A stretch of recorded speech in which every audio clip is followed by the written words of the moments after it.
Chapter 6 Munna.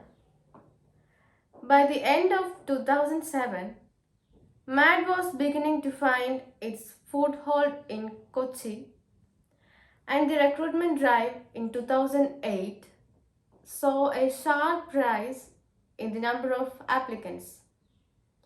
In fact, the numbers had swelled to such an extent that the recruitment process had to be extended to 2 days. In addition, all teacher volunteers were trained by an established teacher trainer before they stepped into the classroom. With both quantity and quality on offer, math centers in Kochi could finally take a breather from fighting for survival and work on improving the learning outcomes in the classrooms. By 2008, MAD was also structurally stronger and was able to harness the potential of the volunteers more effectively. So, in addition to teaching, the volunteers could now contribute by also joining one of the administrative wings in MAD. The recruitment was a process where the applicants were introduced to MAD, apprised of their teaching duties, and screened for suitability. It was usually a one-sided affair where the applicants listened and spoke only when spoken to, which was usually at the interview. The 2008 recruitment at Kochi was a little different. It was a little less one-sided than usual. How big are the classes? How homogeneous are the classes? What syllabus do you use in the classroom? The voice kept up the barrage of questions. In response, there was a barrage of evasive replies from MAD. Of course, the real reply to all these questions was, I do know, which was actually no answer at all. That was my introduction to Sanjana Kurula, who went on to join us a teacher volunteer in Sneha Children's Home. She not only continued with the questions but also pushed for answers at Sneha Children's Home and within the organization. Although she joined as a teacher volunteer at Sneha Children's Home, she was also an active member of the HR wing of MAD. At 28, she was a senior citizen by the average MAD volunteers standard and was ragged mercilessly about her age. She, in turn, brushed aside some of the needless posturing in the young organization and brought process building into sharper focus at MAD. By the end of the year, it was obvious that Sanjana was slated to play a bigger role within MAD. With MAD having expanded its operations to 4 cities, it was also the time for putting in place systems that would enable greater cohesiveness within the organization. Accordingly, in March 2009, Jitin moved on to become the national president of MAD and Sanjana took over as the Kochi president of MAD. So, in 2009, the national team came into being with a grand total of one member who operated from the tail end of the country. The recruitment of 2008 also brought Junior into the mad fold. Real world name Jitin Krishnan, mad world name Junior.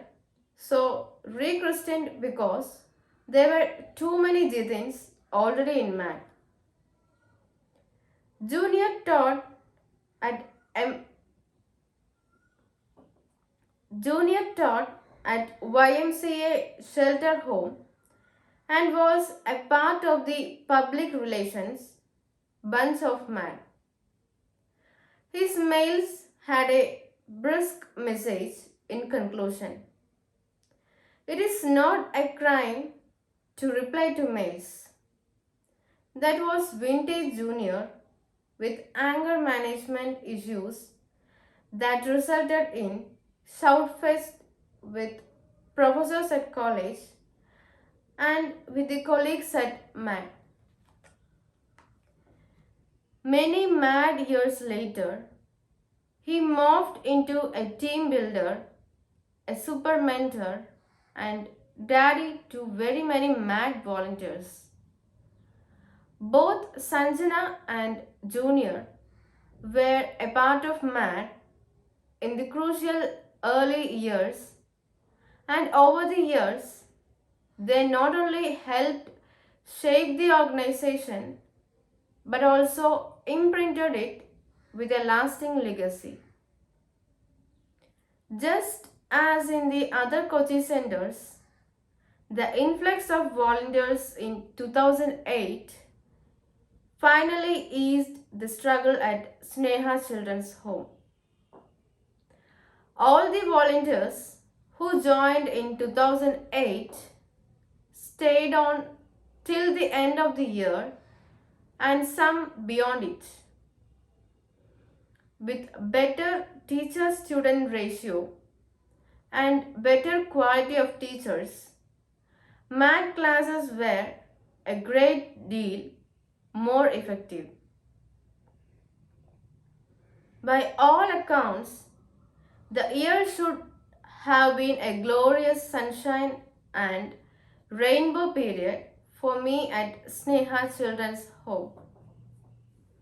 But then along came Munna to hand me my second big lesson. Munna was the kid who stood apart from the rest, literally and figuratively.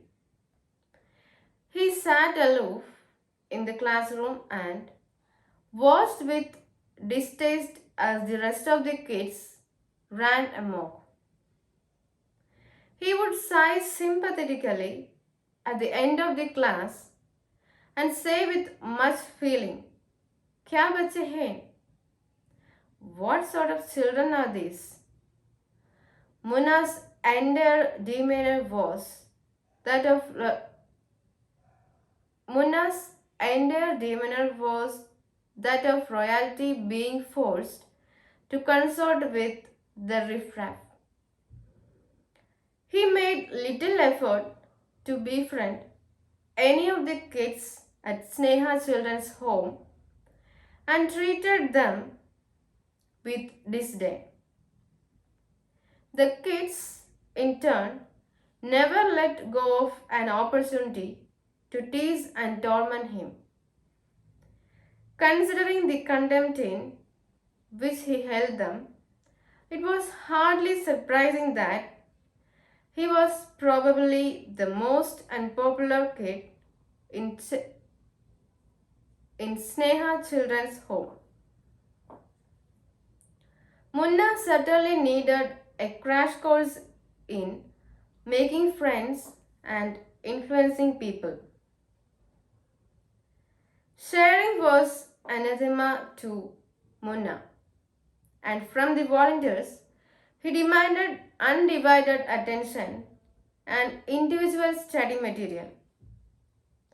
It was not unusual to see him stalk out of the class angrily when a volunteer could not give him complete attention or when he felt neglected. Since Munna would accept nothing less than his very own personal volunteer, I put my 10-year-old son, Ashwin, on duty. His only job being to hang out with Munna and cater to his whims. Things worked well for a while, and then, since he was hanging around my son so much, Munna decided to make me his special teacher. He began by shooing away my little bag guardians. He would grab my bag as soon as I walked through the gate and clutch onto it for dear life, letting go of it only when I exited. He made it clear that henceforth he was in charge of my bag and my extension. He had the first claim on my time and attention. He would often stride up to me when I was in the midst of a class and demand belligerently, "Let your son teach them, you teach me." Despite the chaos he created in my class, he was a delightful student because of his eagerness to learn. He loved the idea of becoming an English scholar and darkly pursued the matter, pegging away at the subject and trying to get a hang of the language. Academically, he was way ahead of the class, and soon I was providing him with additional books to work on in his spare time. For all his exasperating quirks, or maybe because of them, Munna was a fascinating character. He continued to be resolutely arrogant when meekness would have served him better, and a complete snob when fitting in was a matter of survival. Sneha Children's Home was a well-run shelter home, and the children were well looked after and provided for. But like all other institutions, it had systems in place that all inmates were expected to mold themselves to, with little allowance made for individual preferences and choices. When it certainly catered for the highest common good, it did not provide fertile ground for individual differences to flourish. A tight budget and chronic staff shortage only added to the pressure on the children to merge and homogenize. But Munna's fierce individualism would not only but Munna's fierce individualism would not allow him to conform. His resistance was the last stand in an unwinnable battle against the system, and the only protest available to him. It was a stance that was certainly impractical and absurd, and indeed, Munna gained nothing of any practical value from it. And yet, it seemed to satisfy his craving for a modicum of dignity and kept his spirit from being crushed under. At worst, it was reckless courage. At best, It was heroic. But more importantly, it kept Munna alive and kicking. And so it went. While his English improved dramatically, his relationships within Sneha Children's Home continued to deteriorate. If his isolation made him lonely, he showed little sign of it. Neither did he complain. Then matters came to a head, and one day Munna ran away from Sneha Children's Home. With his English books, obviously he wasn't inclined to let go of his dreams so easily. Hindsight is an excellent rear view mirror with all the road signs lit up neon bright in your face. In hindsight, I realized the significance of Munna's extraordinary clinginess at my last class. And after class, he had been unusually loquacious, gabbing away non-stop about this, that, and the other. I was exhausted.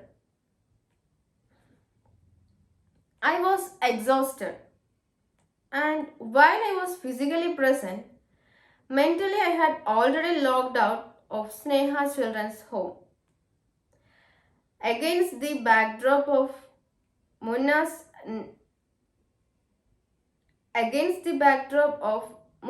nattering, my mind was calculating the amount of time it would take me get home and the chances of getting a place to sit on the bus.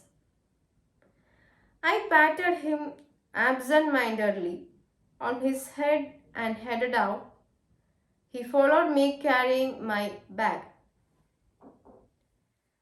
At the gate, Munna let go of the bag slowly, rather grudgingly, and before I could turn away, he clutched my hand.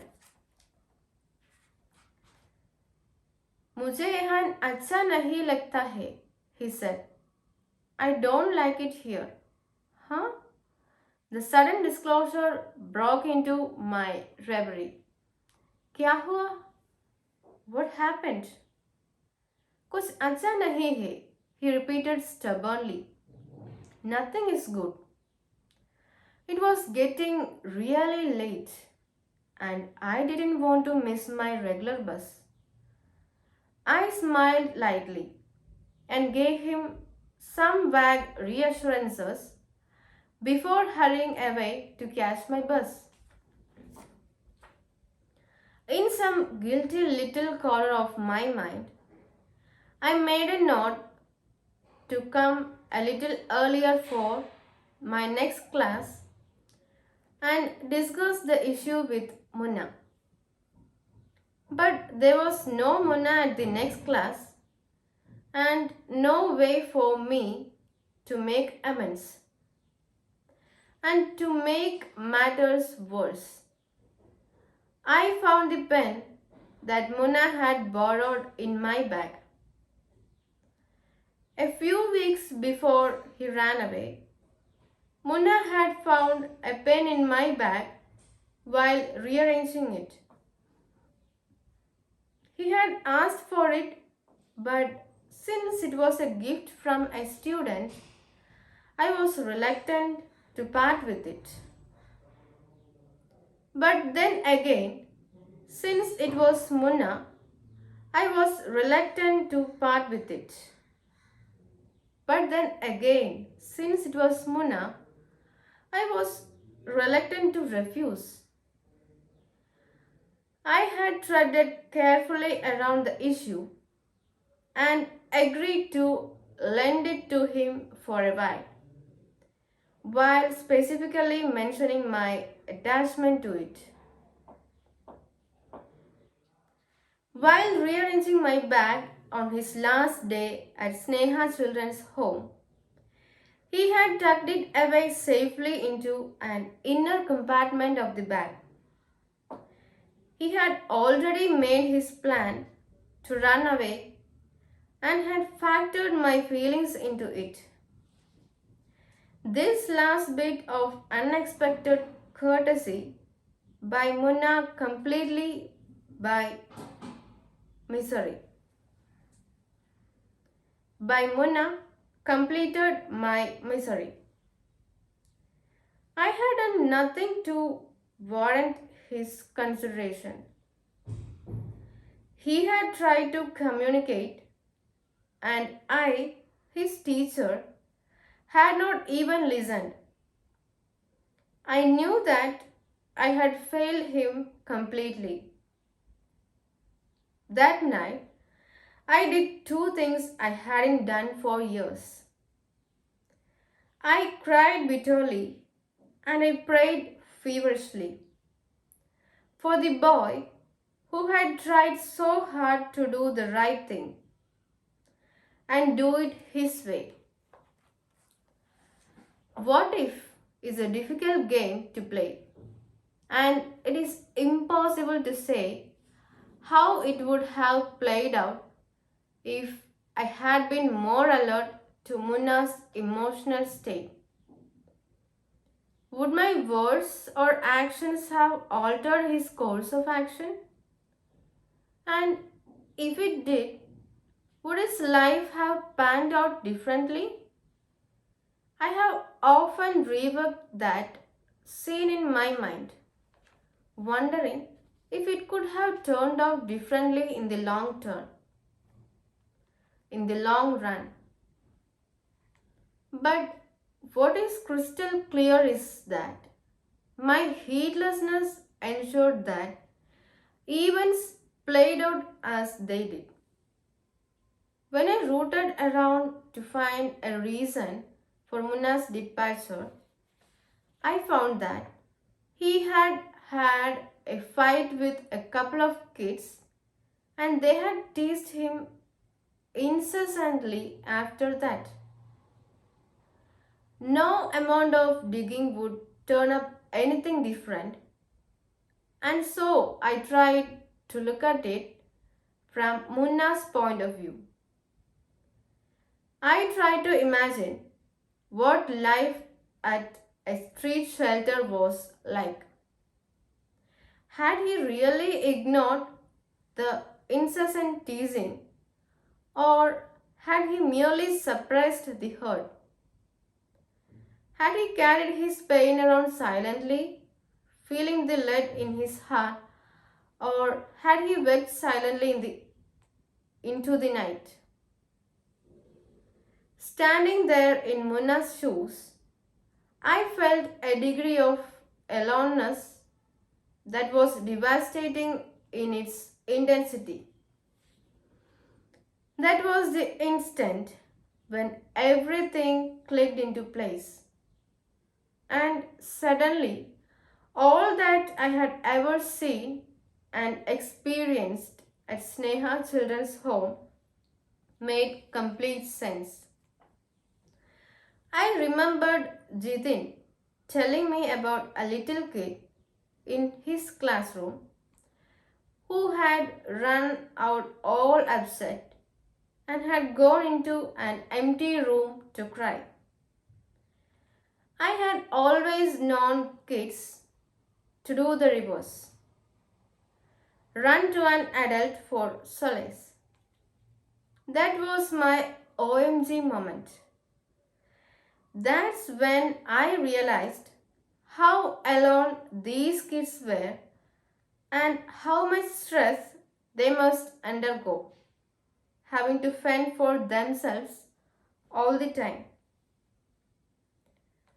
I had never given much thought to the abrupt manner in which kids picked themselves up and moved on, or to the fact that I had rarely seen kids cry at Sneha Children's Home.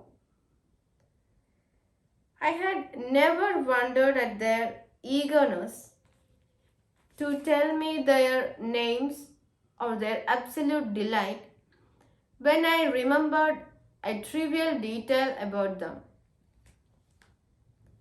Why had I never given more thought to the eager displays of drawings and school notebooks marked very good? If I had learned anything in my years as a teacher, it was this. You have to understand a child before you can hope to teach him anything.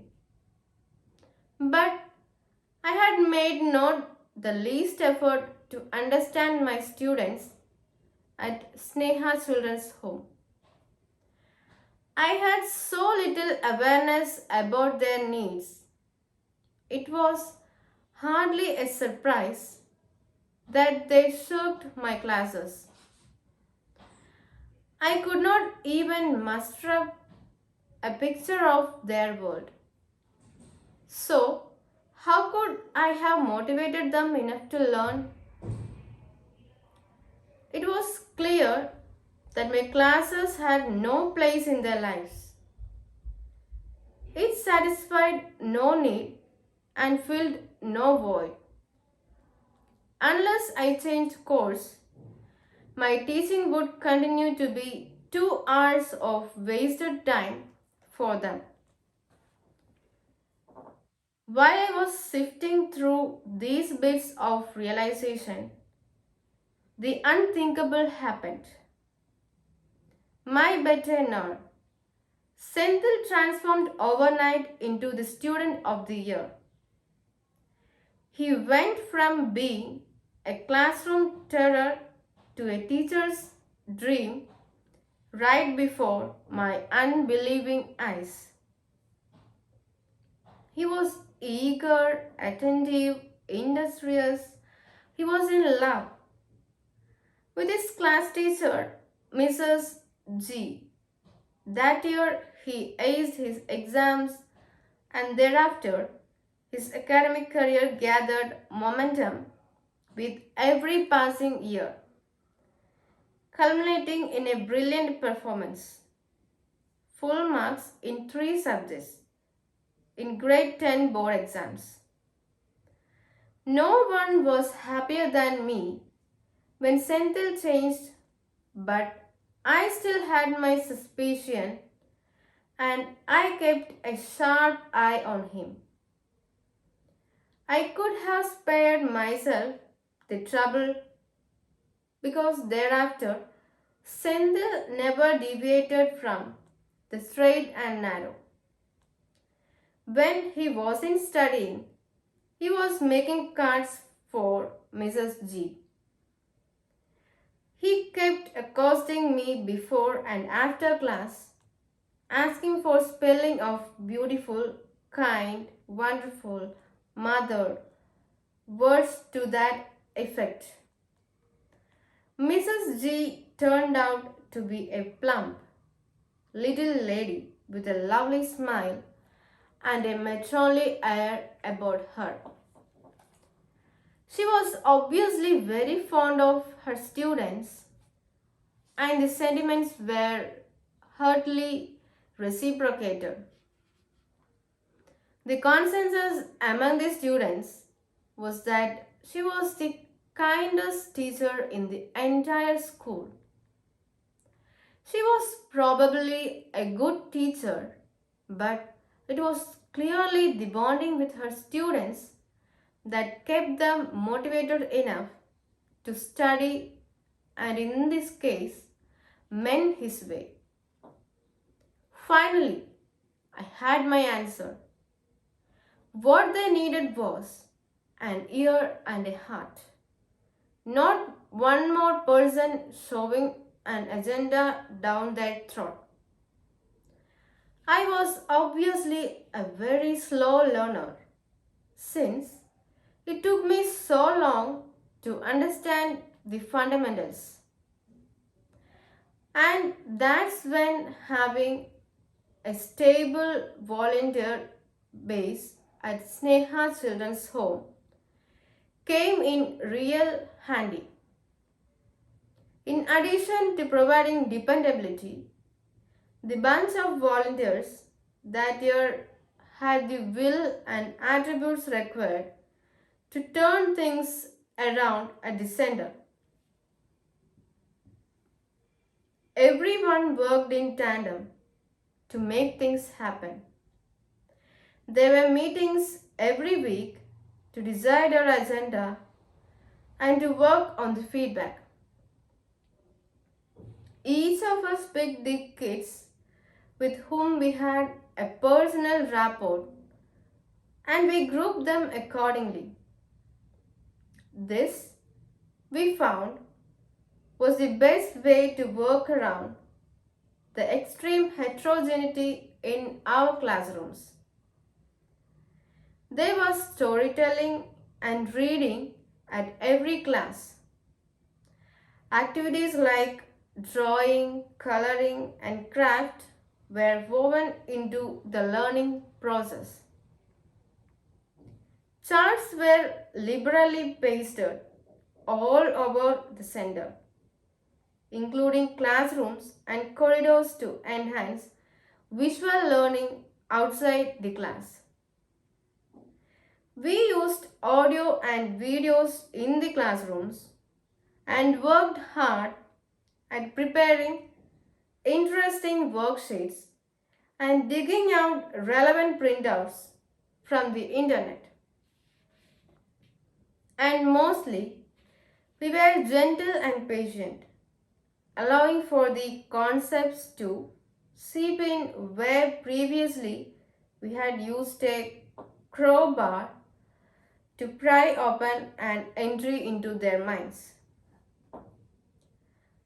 The focus had shifted from teaching to learning. The results were slow but quite dramatic. The children stopped resisting and began to sit through our classes quite willingly. Classroom discipline improved, and so did the learning. By the end of the year, fisticuffs and use of abusive language in the classrooms had been all but eliminated. While learning outcome was patchy and uneven, every student had picked up the alphabet. Every student had picked up the alphabets and some rudiments of the language. All in all, despite mixed results, 2008 was a great year for math at Sneha Children's Home. My only regret was that it had taken so much of heartbreak to get the elusive turnaround. Of course, at that time, I was not to know that this particular story had not played out fully.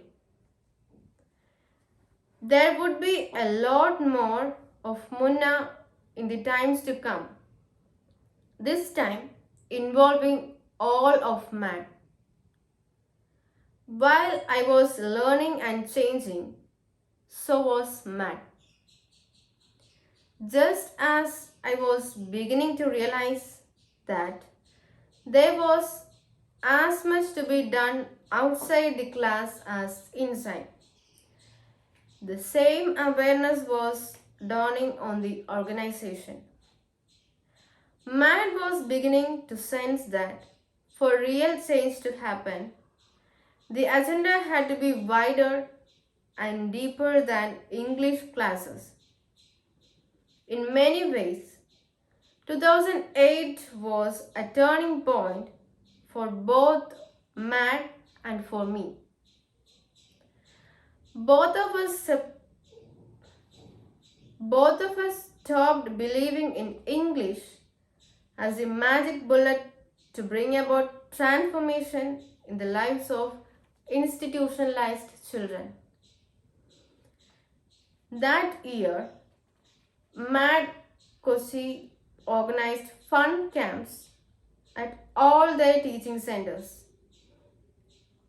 Later, these very camps were to transform into the Dream Camp, which now happens annually in most MAD cities. The camps were a big hit with the kids, but a bigger hit with the volunteers, completely unexpected. For many of the volunteers, this was their first interaction with the students, with the kids outside of the classroom. Barriers came down as teachers and students mingled on the playground and around the bonfire. Some of the most difficult students opened up emotionally to their teachers, and new personal equations were forged that evening. For many of the volunteers, the camps changed forever their relationship with their students, and the emotional bonding impacted learning outcomes in the classroom quite significantly. Manju, a mad volunteer, gets all teary eyed when she narrates her experience of the first mad camp at Sneha Children's Home and the story of her student Mani. Mani was a hellraiser who enjoyed terrorizing teachers and disrupting classes. He had never been known to sit through a class and was constantly getting into trouble with the center authorities. At the camp, during the game sessions, she realized how great he was at sports, especially long jump. He also loved dancing, and Michael Jackson was his guru. Finally, Manju was able to see him as a complete person where previously he had merely been her adversary. After the day-long fun and games, it was bonfire time. While sitting around the bonfire, Mani leaned against his teacher and told her his story. His father was a worker at a factory and mother a housewife who doted on Mani and her newborn. It was a happy childhood till his father began to show signs of mental illness. The only medical access they had were the government hospitals, and they went repeatedly for treatment without results. He began deteriorating rapidly and getting more and more dysfunctional. One day, he did not return home from work, and they never saw him again. The tragedy was compounded by the fact that his father was a sole breadwinner, and overnight his family became economically destitute. His mother could not afford to support or educate Mani, and so he ended up in the shelter home. His 2-year-old brother was still with his mother, who was struggling to make ends meet by working as a maid in various homes. Mani was not sure if he would ever have a home again or if he would ever be able to stay with his family again. He was worried that his brother too would be sent away when he was old enough to go to school. Once I knew his story, I understood his anger and his disruptive behavior, says Manju. I used to feel a sense of dread at the thought of money whenever I went for my class. After that, we went on to become great friends, and some of my fondest memories of my mad days are those with money. After that, he settled in class, and I realized how intelligent he was. But the most touching moment was when I met his mother. He had insisted that she come along to meet me on the last day of math class, and he introduced me to her as my teacher and my best friend. I was never prouder of being a teacher or a math volunteer. Along with the camps, computer education was another initiative by MAD to go beyond English. In 2008, the first ever MAD computer lab was set up at Sneha Children's Home, Kochi. The project hit several roadblocks. There were several unsuccessful attempts to get the project going, and finally it had to be shut down in 2011. Most of the children's home did not have the infrastructure required to maintain the computers in good condition, and the constant maintenance and upgrades required money and resources that the fledgling organization simply did not have. It was a year of many hits and a few misses. But by the end of 2008, it was clear that MAD was all set for a period of rapid growth. 2008 was the springboard for MAD to take the quantum leap of 2009.